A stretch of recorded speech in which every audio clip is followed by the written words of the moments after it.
Warning! Warning! The following video is intended for educational and entertainment use only.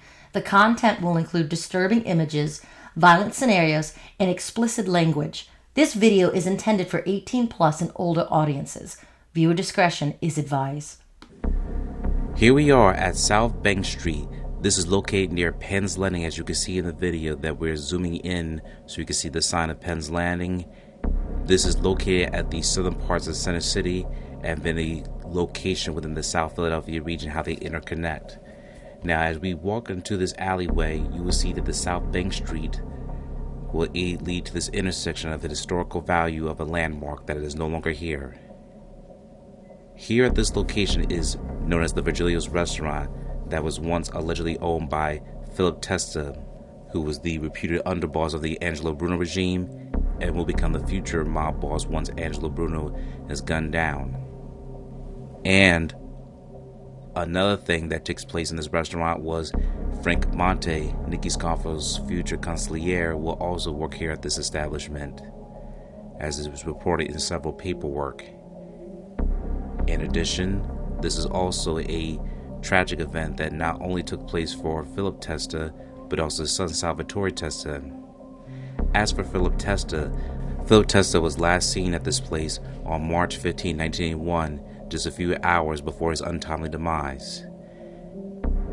Philip Testa's associates tell me that he spent the last night of his life here at his Old City restaurant, known as Virgilio's. Outside the Testa home, I spotted one of the last persons to see Testa alive, the manager of Virgilio's, who refused to give me his name. You were the manager of his restaurant? Right. When was the last time you saw him? Did you see him last night? Yeah, he was there all night.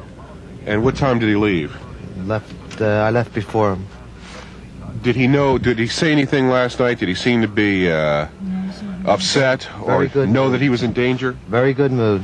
So, on this frigid Sunday morning in mid-March, Philip Testa is killed gangland style, right on his own front porch. It was less than a year ago that his former boss, Angelo Bruno, was killed in front of his South Philadelphia home. It was last month that Testa and 9 other Philadelphia organized crime figures were indicted by a federal grand jury. Testa's killing today is no surprise to Philadelphia police. Vernon Odom, Channel 6 Action News in South Philadelphia.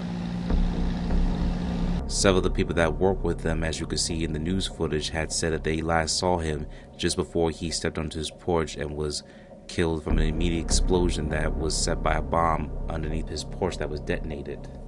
Salvatore Testa will also catch a bullet, especially within the mean streets of South Philadelphia, as we go over the story. Here is the shooting that happened to Salvatore Testa and Nicholas Milano.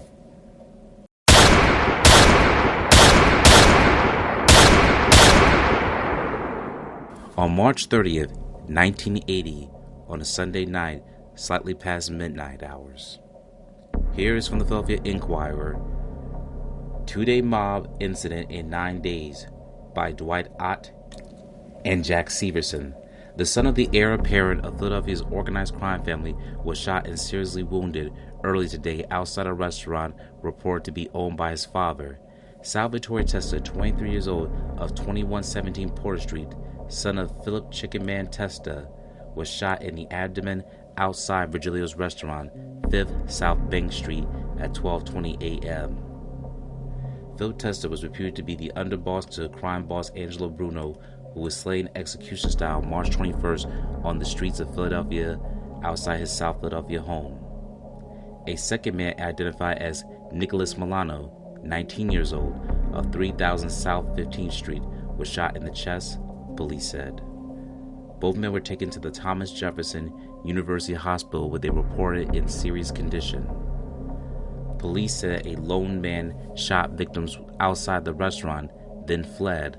Police were reportedly questioning a man earlier 2 days who was picked up near the restaurant, but it was not immediately known if he was a suspect.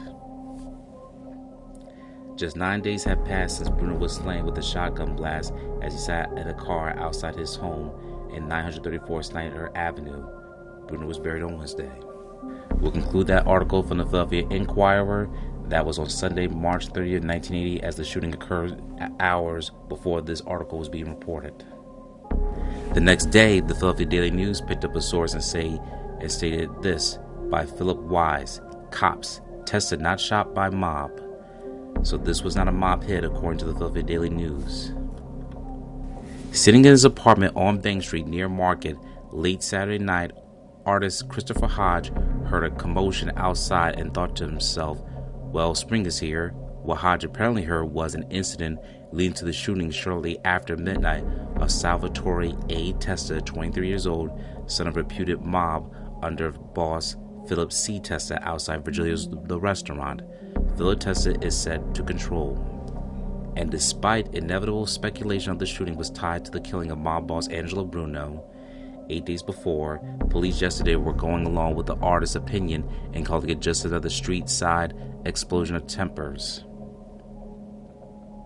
There is absolutely no reason on God's green earth to believe that this has anything to do with Angelo Bruno getting killed last week, a police spokesman said. Salvatore Testa and Virgilio's parking attendant Nicholas Milano, 23 years old, were both shot in the incident and reported in satisfactory condition in Thomas Jefferson University Hospital yesterday.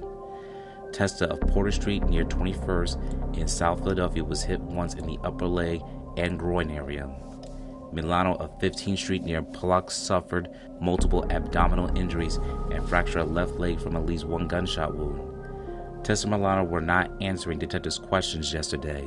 A police spokesman issued a report based on the account of Herbert Langwins Jr., 22 years old, of West Oak Lane, who was involved in the fracas and is the son of a police officer. Police said the incident began when Langwins turned his car south on Bank Street from Market, only to find narrow thoroughfare blocked. 2 cars parked outside Virgilio's at 5th Bank Street is between 2D and 3D streets. Langwins told police that he honked his horn, and a man later identified as Milano got into one of the parked cars and honked back. Langwins then got outside of his car to argue with the man, and a fistfight ensued. At this point, Langwins was surrounded by 3 or 4 other men, and one of them pointed a pistol at him, he told police. He grabbed at the gun and fell to the ground with the man who was holding it, police reported. In the struggle, the gun went off twice. Langwins got up and fled west on Market Street, he told police, claiming he heard another shot as he ran. Witness to the scuffle called police and gave them a description of Langwins. He was picked up within minutes at South and Market Street and told police he had phoned them himself from 5th and Market Street. Police yesterday were investigating that claim. Testa and Milano were taken by a private car to the hospital. Police showed them that Langwins pictured there later, and the two said that they had never seen the man, police reported. The gun, which police believe a .38 revolver, has not been recovered. Langwins has not been charged in the shooting, police said. That concludes that section of the page. Here's the continuing page of cops. Testa was not shot by the mob. Continue from page 3. Langwins' father, Herbert Langwins Sr., a 14-year police veteran, declined to comment. His son could not be reached. The shooting was the second time in 8 days police were called to Virgilio's last Saturday afternoon. Officers found Philip Testa's Lincoln Continental burning in the parking lot.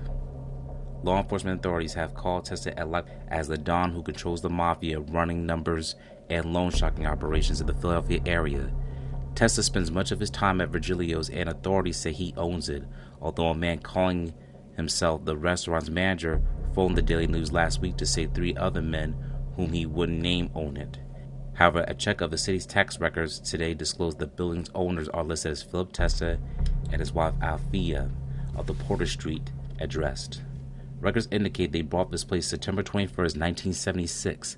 The building is assessed at $5,600 and the land at $1,900 for a total assessment of $7,500. No one answered the door at Testa's handsome twin home yesterday. Relatives of Milano declined to comment. Those answering the phone at Virgilio's yesterday refused to say whether Salvatore Testa had a job at the restaurant. But Salvatore Testa had his own dealings at the restaurant business. 2.5 years ago, his applications for a liquor license in Atlantic City was denied by state authorities because he had failed to prove he was not acting as a front for others. Testa bought La Bistro's nightclub on Pacific Avenue along with Frank J. Narducci Jr., 26 years old, son of reputed mobster Frank J. Chicky Narducci, for $250,000. The two applied for a liquor license but were turned down by the state divisions of alcoholic beverage control in a decision upheld 2 months ago by the Appellate Division of Superior Court in New Jersey. That concludes this article from the Philadelphia Daily News, and also we're covering the shooting of Salvatore Testa and Nicholas Milano. So here from this section, we cover the shootings of what happened to Salvatore Testa. This was not a mob hit. However, the young hitman will get a lot of hits in his lifetime, and unfortunately, one will take his life completely. We will be covering the other business that he was also associated with, such as La Bistro, in the next video. Until then, if you have any questions or comments, let us know in the comments down below, and we'd like to hear from you, the audience. This is Infinitely Productions. Stay tuned for more.